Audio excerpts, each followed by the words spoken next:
Hi, I'm Nitya, your tutor at Nityaz Academy. Let's learn the American Renaissance, Hawthorne and Melville together, step by step.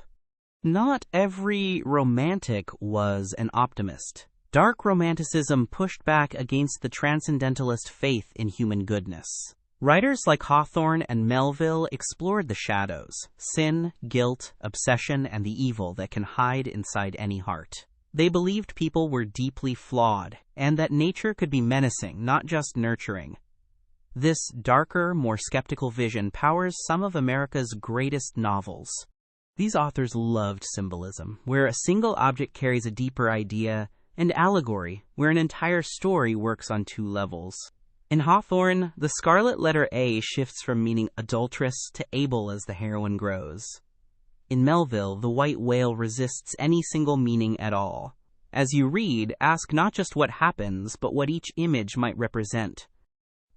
In The Scarlet Letter, Hester Prynne wears her sin openly as a badge, while the minister Dimmesdale hides his guilt and is slowly destroyed from within. Hawthorne contrasts public shame with secret guilt, suggesting that hidden sin is the more poisonous of the two. The novel asks how a community should judge wrongdoing, and whether punishment can ever lead to genuine grace. In Moby Dick, Captain Ahab chases the white whale that maimed him, letting revenge consume his ship and crew. Set against him is Ishmael, the watchful narrator who survives to tell the tale.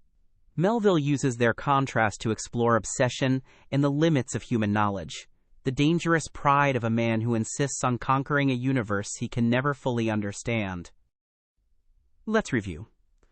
1. Dark Romanticism explored sin, guilt, and the evil within. 2. Hawthorne and Melville built their stories on rich symbols and allegory. 3. The Scarlet Letter shows how hidden guilt destroys, while public honesty can heal. 4. Moby Dick warns against obsession and the pride of trying to master the unknowable. This was the American novel coming of age. Great work! Keep practicing with Nitya at nityazacademy.com for free lessons, worked examples, and practice.